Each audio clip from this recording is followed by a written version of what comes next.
Karoline Leavitt believed she could say anything without consequences.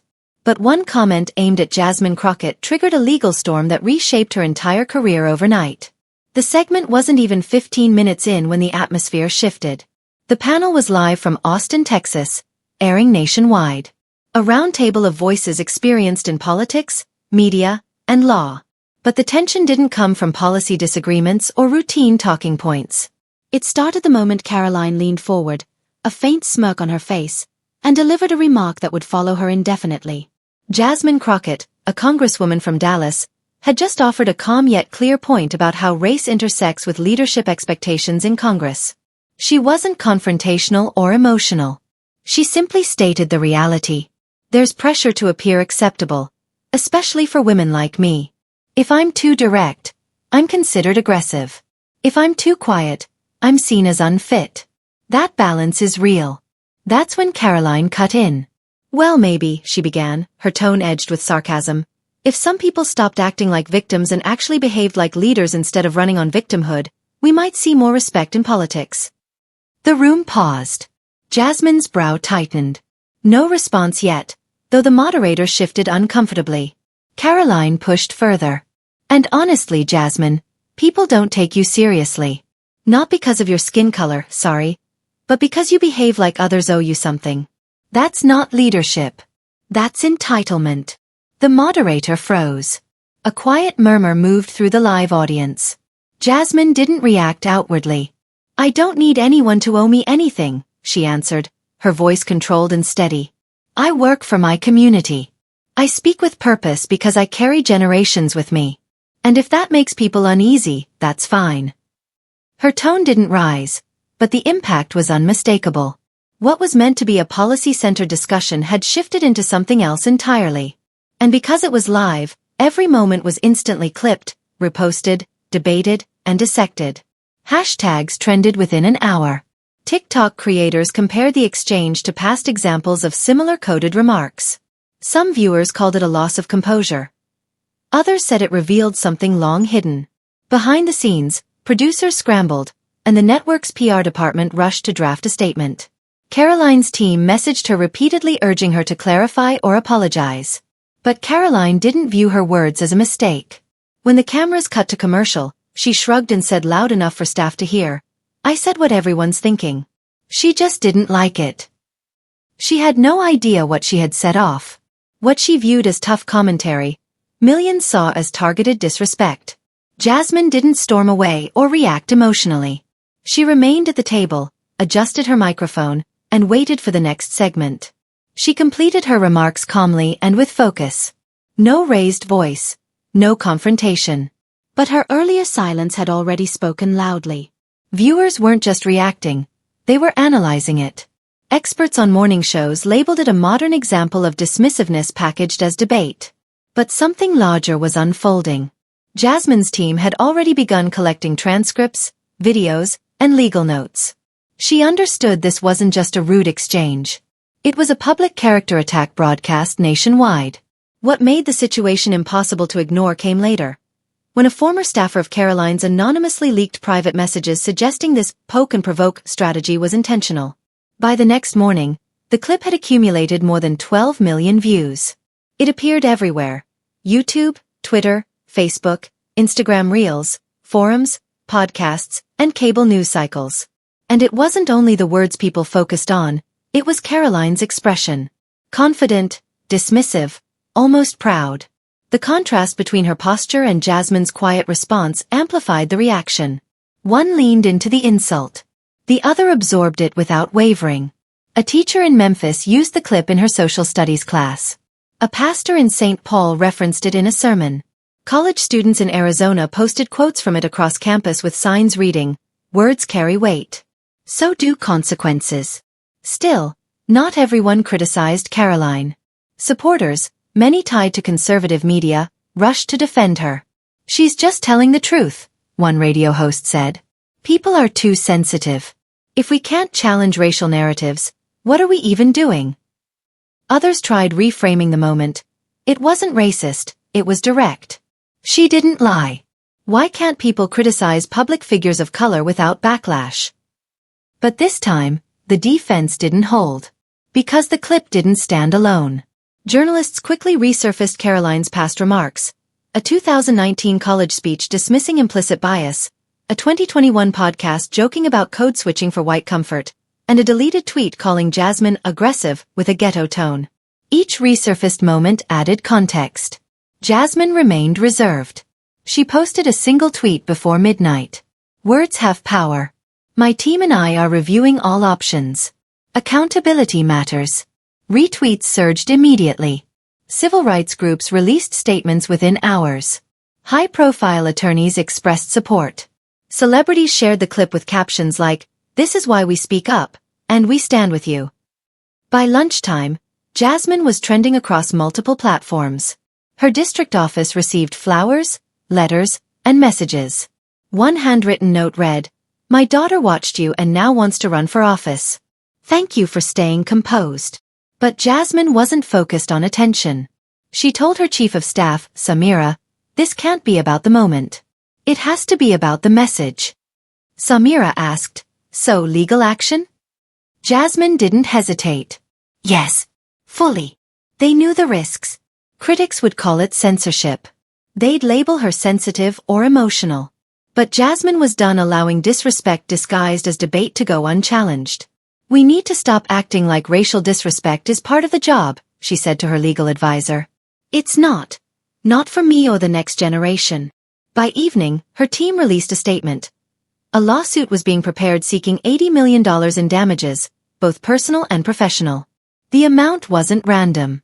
It was chosen strategically, significant enough to matter, serious enough to signal consequences. Some outlets minimized it, calling it a bold move. Others examined it closely. The LA Times ran an opinion piece titled "The Cost of Silence in a Loud World." NPR produced a segment on coded language and its impact on Black women in politics. The national conversation shifted, with Jasmine at its center. But what no one expected was how quickly Karoline's professional base would erode once corporate sponsors began withdrawing support. The legal filing itself arrived with force. Officially submitted in Harris County, Texas, it ensured Jasmine's home state would handle the case under close scrutiny. The document was 63 pages. Thorough and precise. Every quote, every resurfaced remark, every post-event comment from Karoline was included. Nothing vague or open to interpretation. The $80 million wasn't just a headline number. It was itemized. Loss of professional credibility, reputational damage, mental strain, and the long-term impact on Jasmine's ability to be viewed as a capable, objective leader. But beyond the numbers, it represented a principle, and the team behind it was fully committed. Leading the legal effort was attorney Brandon Keyes, a litigation expert from San Antonio known for his steady composure and sharp precision in the courtroom. People often said he never needed to raise his voice, yet juries stayed focused on every word. Jasmine appreciated that about him. "I want facts, not fury," she had told him before he agreed to take the case. Brandon moved carefully. He held a press conference on the courthouse steps with Jasmine and Samira standing beside him. His tone was calm and clear. "This is not about political disagreement," he said. "This is about deliberate defamation and targeted damage to someone's reputation under the guise of public debate." Reporters hurried to capture every line. Jasmine stayed silent until the end, and when she finally spoke, she didn't look at notes. "I've seen what happens when you let things slide, when you laugh it off or choose the high road. People assume they can keep pushing. But language matters. This lawsuit isn't just for me. It's for every Black woman who's ever had to shrink herself to exist in spaces she earned." The crowd stayed completely still after she finished. Inside Karoline's circle, real panic began. What started as a standard PR response had shifted into full-scale damage control. Sponsors called, contracts were paused, and one major media outlet canceled a docuseries deal with her just days before filming. Her inbox went quiet. Messages stopped. Even her longtime agent, who once called her the future of conservative media, backed away. Karoline stayed defiant. She filmed a video from her home in New Hampshire. She offered no apology. Instead, she doubled down. "This is a witch hunt," she said. "It's cancel culture on steroids. I said what I said, and I won't take it back to satisfy an outraged crowd." But the more she resisted, the worse things became. Former interns came forward. Anonymous sources released emails showing Karoline had encouraged strategic provocation when dealing with progressive women of color. It was intentional, not accidental. Jasmine, meanwhile, returned to her duties on Capitol Hill as usual. She hosted town halls, voted on legislation, and met with constituents. She made it clear she wasn't hiding behind a lawsuit. She was handling her role while managing the case. Still, the pressure was real. Samira saw it. One evening after a long meeting, Jasmine sat alone in her office staring at her phone, thumb hovering over a message. "You okay?" Samira asked. Jasmine nodded, but didn't speak for a moment. "You can say you're tired." "I'm not tired," Jasmine whispered. "I'm calculating. Every move matters now." Her messages were full of support, but also full of accusations. Claims that she was playing the race card, exploiting the system, or creating division. She didn't reply to any of it. She knew the courtroom would speak for her. Brandon prepared the case with precise focus. Depositions were scheduled. Witnesses confirmed. One producer from the live panel agreed to testify, stating that Karoline's remarks were off-script and unrehearsed, and that the shift in the room was immediate. "I've been doing this for 20 years, the producer said, "and I've never seen a moment hit like that." Legal commentators began chiming in. The View discussed it. Legal blogs analyzed it. A CNN legal analyst said, "It's unusual to see a public defamation case with facts this clear. The context, timing, and pattern are all aligned." Still, the risk remained. If Jasmine lost, the backlash would be harsh. She would be labeled the face of performative outrage, accused of chasing attention, mocked for weaponizing identity politics. But pressure doesn't always break someone. Sometimes it sharpens them. And Jasmine was becoming sharper. The day after the lawsuit made headlines, Karoline lost a scheduled university speaking event in Kansas. The official reason was logistical conflicts, but insiders knew the school wanted to avoid protests. A week later, two major sponsors quietly cut ties, both wellness brands with huge online followings. No statements, just silence. Karoline still didn't panic. Not publicly. She went live on her platform wearing a navy blazer, hair neatly pinned, sitting in front of her usual American flag backdrop. "They want to silence me," she said. "This is political warfare disguised as a lawsuit." Her core supporters agreed. But outside her base, support was fading. The issue wasn't the lawsuit. It was the evidence. Screenshots, old interviews, and unedited transcripts resurfaced, making her past comments look worse under scrutiny. Even conservative-leaning outlets hesitated. One national host planned to defend her until his producers re-watched the footage. He dropped the segment. "We're not touching that," he said. "Not with her history." Karoline's inner circle tightened.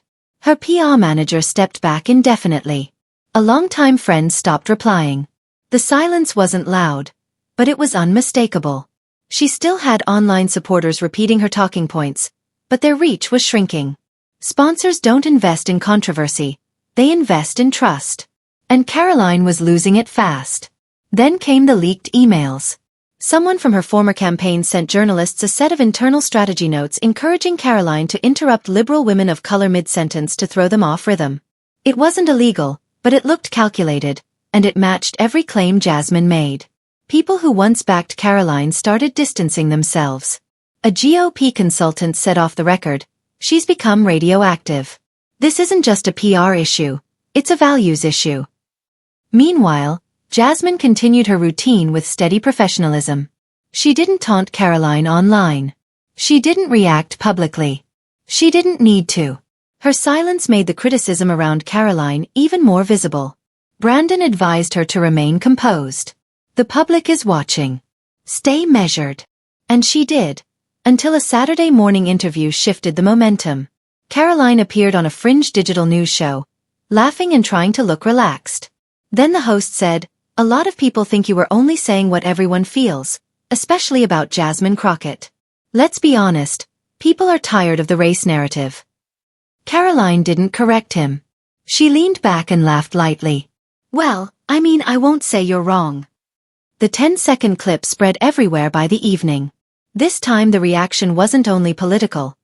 It was personal.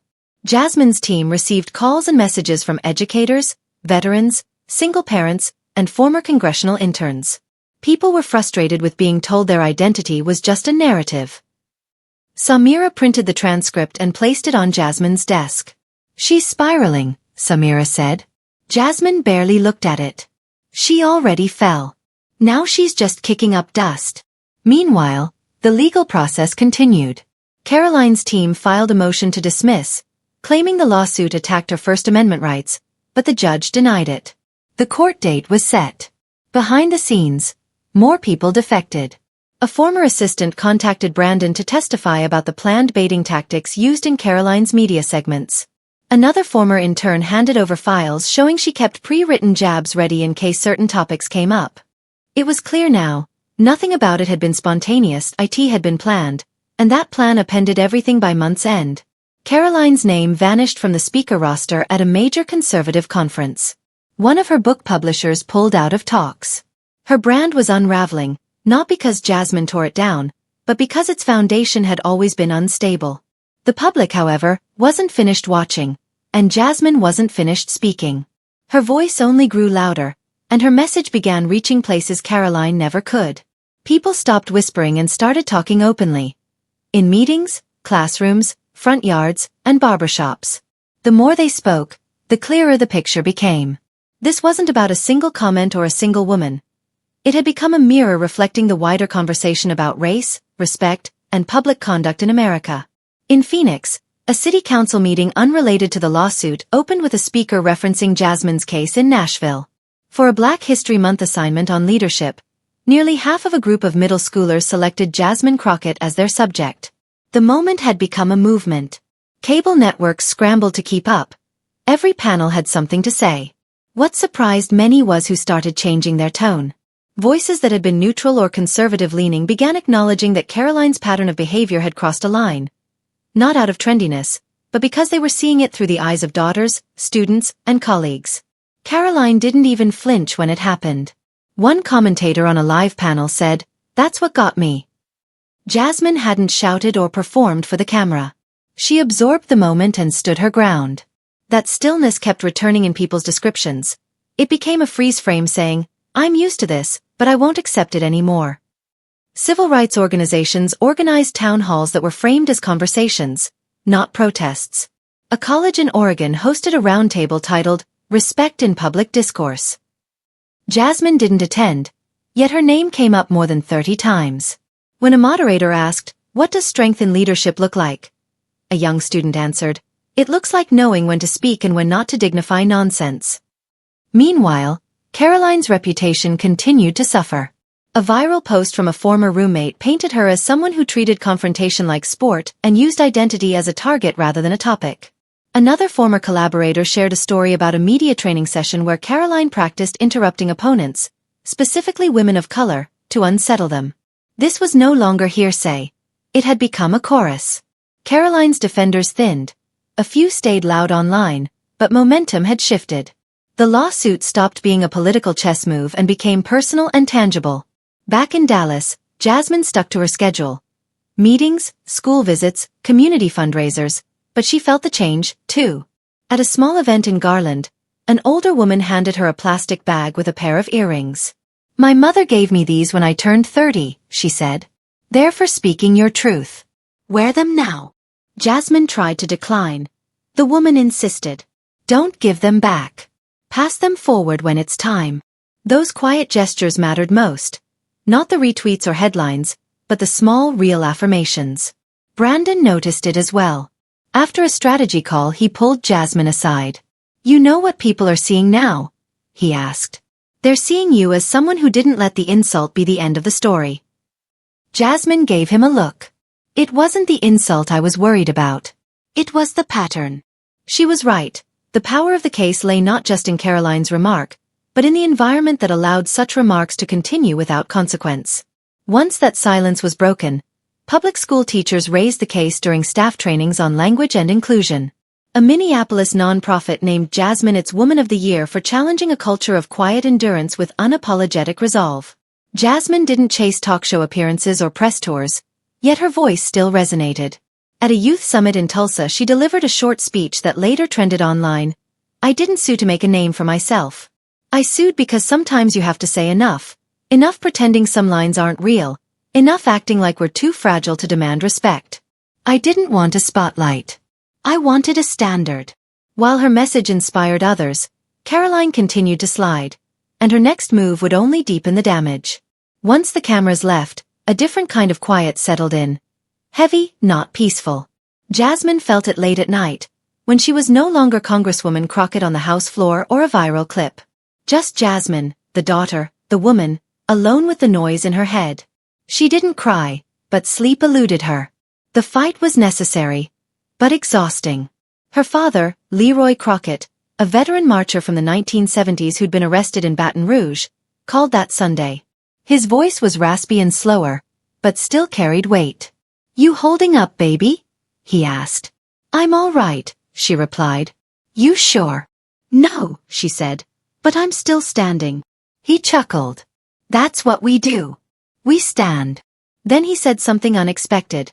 She reminded him of her grandmother, who never raised her voice but, with a look, made clear where she stood. Jasmine swallowed hard and held on to that memory. The lawsuit, public pressure, commentary. It was a storm she knew how to weather. What kept her going was the realization that it wasn't only her name at stake but the weight of every woman told to be quiet, to play nice, to sit down. That thought kept fatigue at bay. Samira was the only person who saw Jasmine in the between moments, the late-night strategy sessions, the pauses mid-bite when another call came in, the sting of anonymous emails calling her too loud and saying she didn't belong. Samira asked once, "Have you ever thought about walking away?"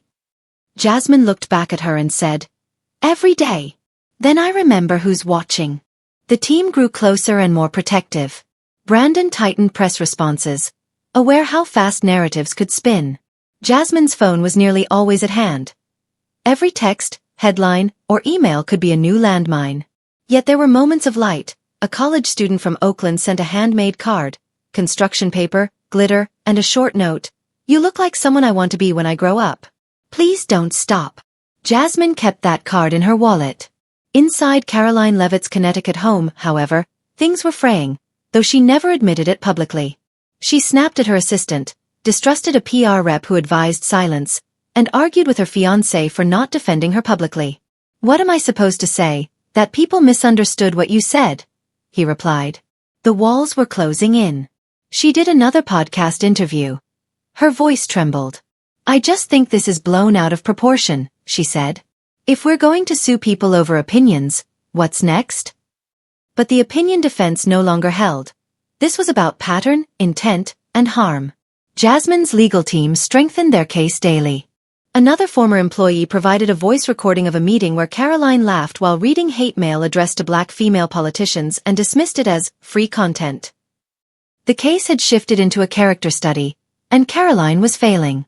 Jasmine kept her focus, spending hours reviewing testimonies and prepping with Brandon to make sure every sentence she'd spoken about the case could stand up. No slip-ups, no contradictions. "I didn't come this far to trip on a cracked sidewalk," she said during prep. Brandon smiled. "You won't. You walk like someone who's been watching the ground her whole life." While Jasmine steadied her steps, Karoline made one misstep too many, and even her remaining allies wouldn't follow. A few loud supporters remained online and cheered her appearances on fringe outlets, sharing clips with hashtags like truth-teller and free speech under fire. But behind the scenes, Karoline's world was collapsing faster than she could patch it.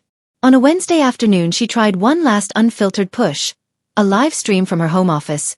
No network, no PR edits. Hair pulled back, dark circles under her eyes, voice sharp. "I'm done being polite. I'm done," she said. "They're letting the left twist this. I didn't attack Jasmine Crockett. I challenged her.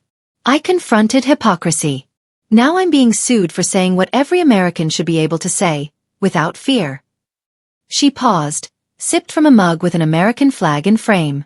She's not hurt. She's playing a role. This is about silencing dissent.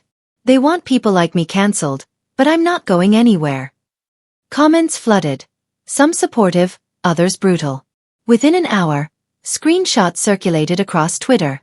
But the backlash moved beyond critics. Her agent terminated their contract 30 minutes after the stream. A political action committee that had once backed her scrubbed her name from future fundraising lists.